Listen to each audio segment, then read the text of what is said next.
living vicariously through somebody else. I would say that's for me at least. So I wouldn't say necessarily I don't know if I don't think like I necessarily get scared because I like horror stuff and movies and stuff. So I don't know. Like I don't really get spooked or anything. But I guess like there are certain things that I guess like yeah, I guess if I had to say yes or no to your question, I'd probably say probably yeah. Um I don't really want to say what topics to be honest.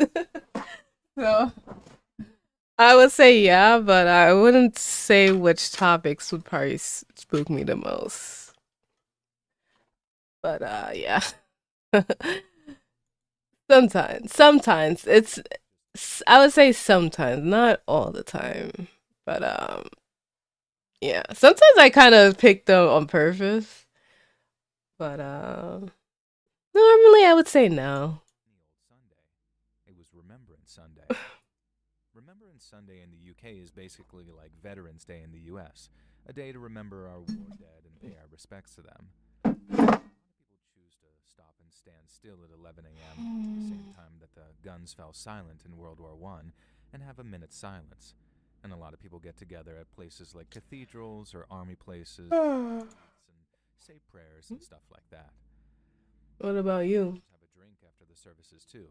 Nothing too wild, just a pint or two with old mates in memory of the fallen. But that means people needed taxis, so it was an ideal time for Dave to hop in his cab and go looking for fares. Now, from about 10 o'clock onwards, David started getting jobs ferrying people around the city to various church services.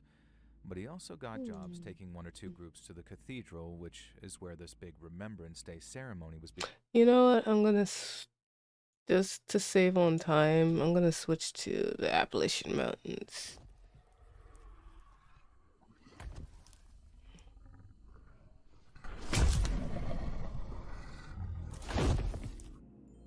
Growing up in Portland, Maine, I always looked up to my big brother Tommy.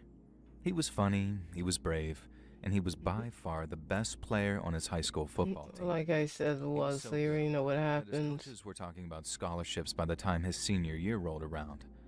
But Tommy had other plans, and in 1964, he took a bullet flying a helicopter over in Vietnam.